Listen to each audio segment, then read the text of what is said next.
Hi, welcome back. Finally, I'm making a video.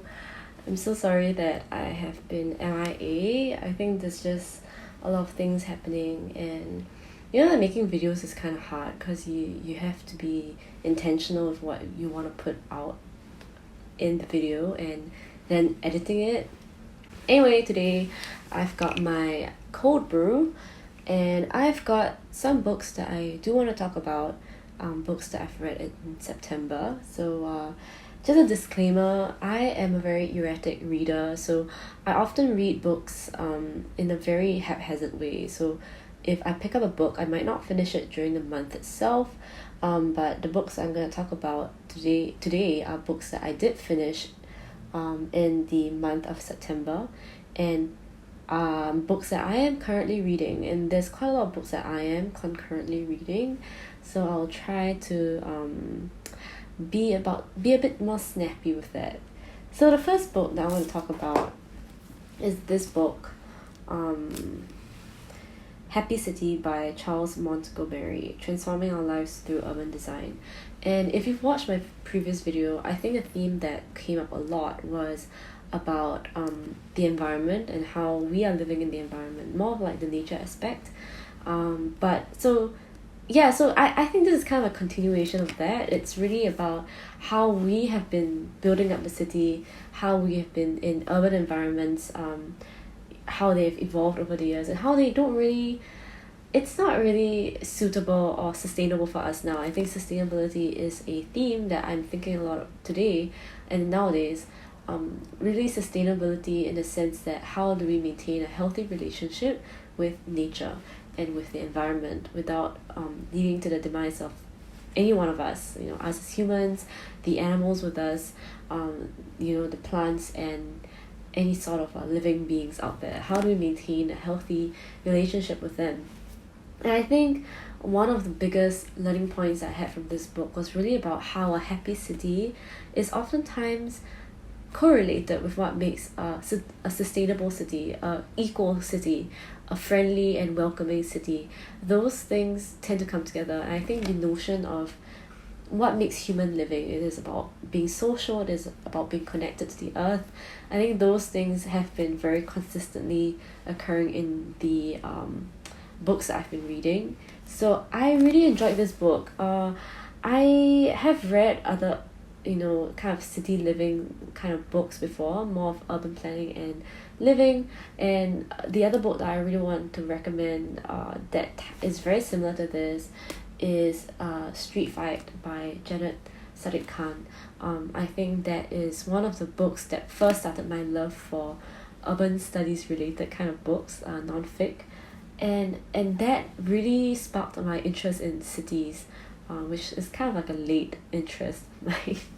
So yeah, this is the first book that I completed in September. The second book I want to talk about is this book called Notes on the Death of Culture, Essays on Spectacle and Society. I'm gonna admit that I had this book for 2 months now from the library, and it was very hard to read it. Initially, I really liked the premise of the book, which is this author, Vargas Llosa. I researched a bit more about this author. It turns out that he is one of the leading Latin American authors. He writes a lot of different fiction, all with his own social commentary inside. This is a collection of essays written by him, so it is supposed to be a bunch of insights that he has about society, and I think that reading this without understanding his fiction is very strange. I don't think it makes a lot of sense because I don't know what he usually writes about. So I gave up on this book halfway through because he started talking about feminism and modern sexualities, and I disagreed with a lot of his points.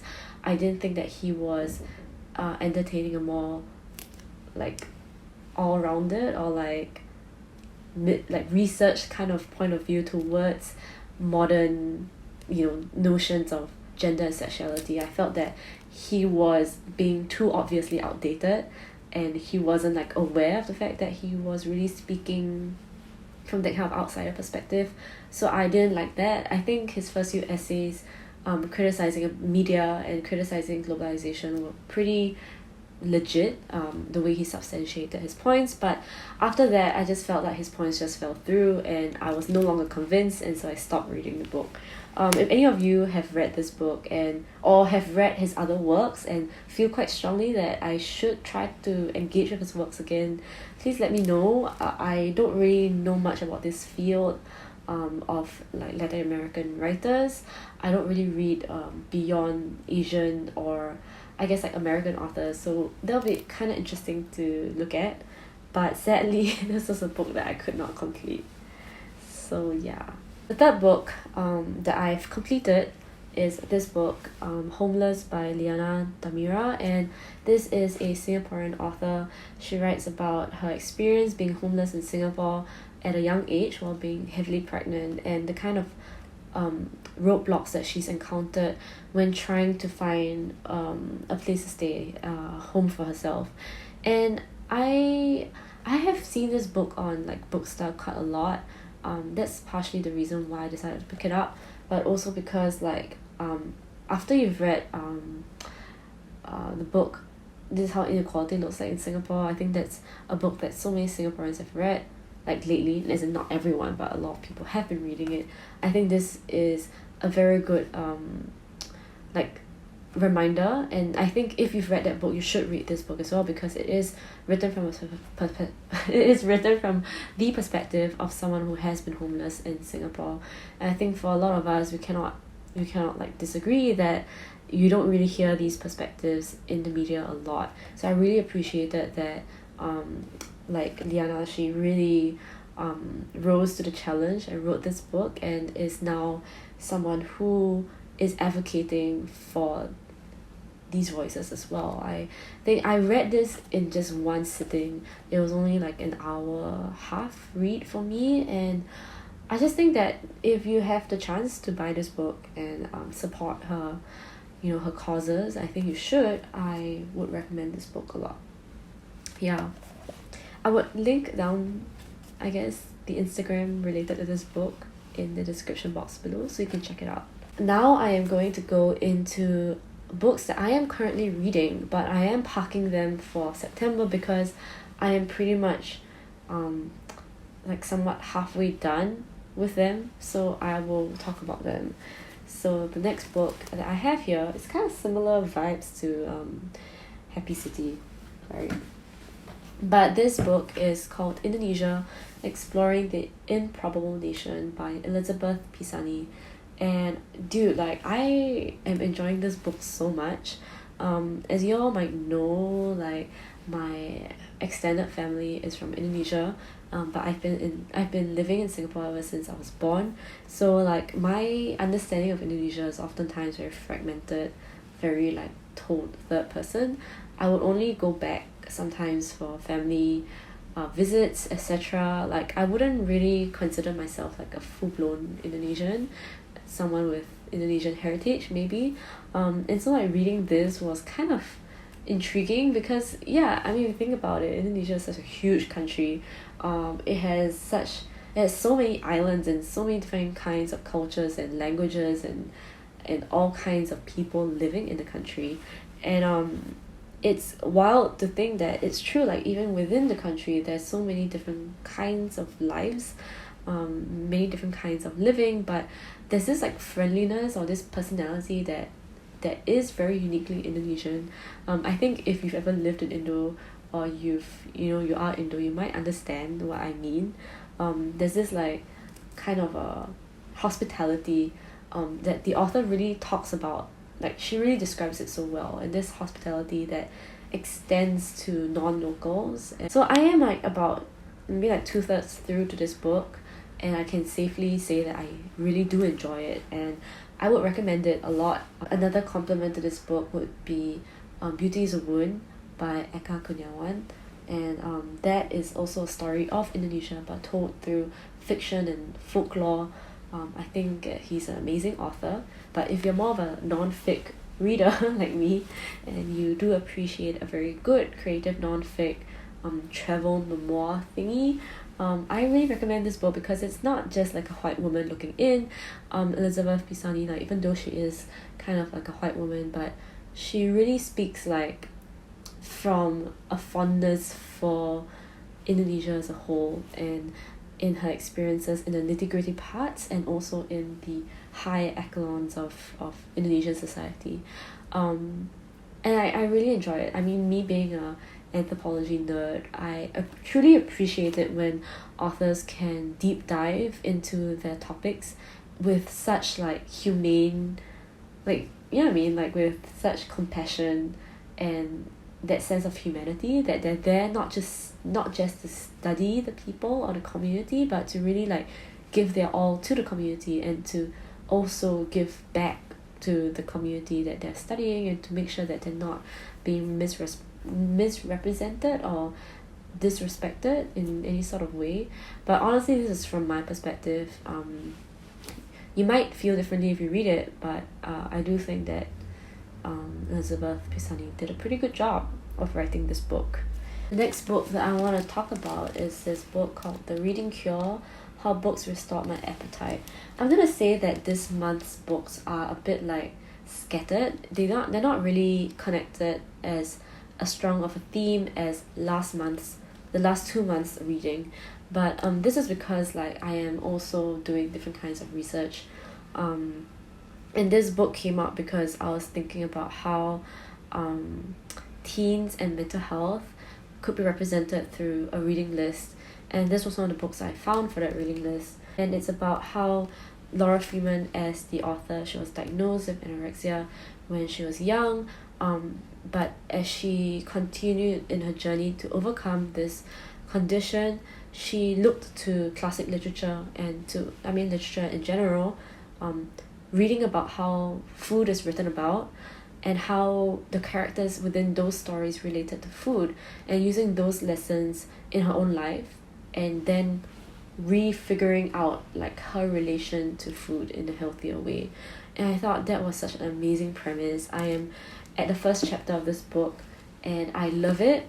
Of course, there's some parts that feel a little bit more like a literature analysis paper, but that's to be given, since that a big part of this book is really about understanding classical literature.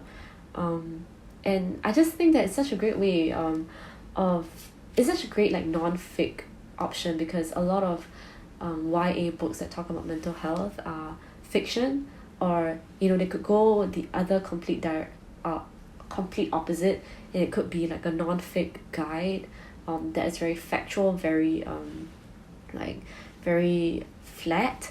But this is like a memoir. This is something that speaks very like honestly to a young person, while still being factual and really like non-fiction. It's real, it's based in real life.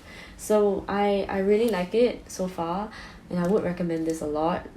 I'm only in the first chapter, so I guess I might have to update this in the next wrap up if I feel any different about it. But I think so far I get pretty good vibes from it. So that is pretty much the books that I've been reading this month. I have a book that I'm reading online, an ebook. It's called A Guide to Eco-Anxiety by Anouchka Grose, and this is a ebook that was very recently released, I think. And the title itself really spoke to me because as I mentioned, I've been reading a lot of books about the environment, and I myself am feeling it quite strongly, like this sense of awakening to climate change and to how things are so rapidly changing. And so far I haven't really touched into the book, but it is very, very relevant. So if you have the chance, you can pick it up as well.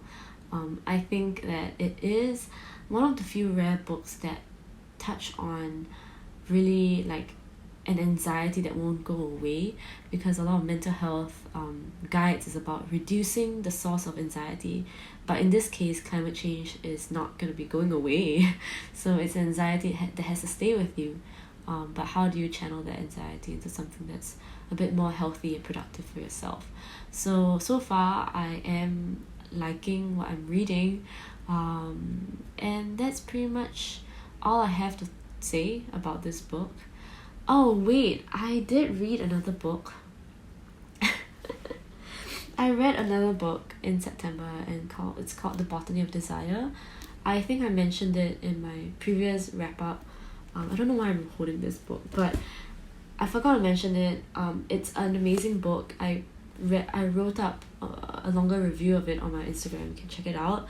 But I love it. It's really what I thought it would be, which is kind of an investigation into the relationship between human and plants, and how that relationship is actually quite two-way instead of one way, and we need to honor and respect the ways that plants give back to us and how we can give back to plants in order to build a more like sustainable like ecosystem, like food sources, environment, etc. And so yeah, I highly recommend that book as well, The Botany of Desire by Michael Pollan.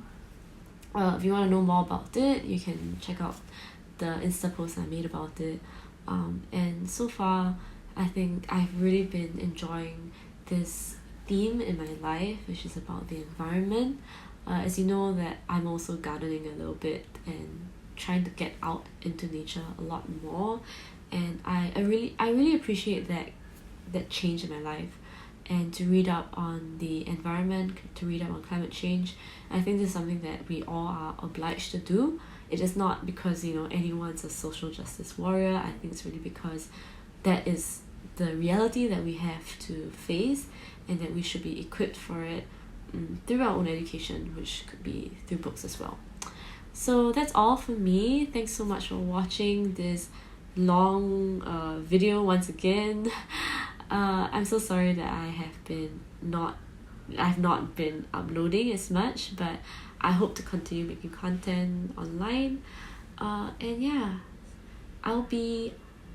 in my next video, I'll be celebrating my 300 followers and 100 subscribers on this channel. So like, you can comment down below an assumption of me that you want me to answer, and I will answer that in the next video. So do comment down below if you have certain assumptions of me based on the videos that you've watched or anything in general. And yes, I'll be excited to answer those for you. So bye, have a good week, and I hope you're staying safe, hope that you're doing well, and have, I don't know, a nice day, nice night, etc. Bye.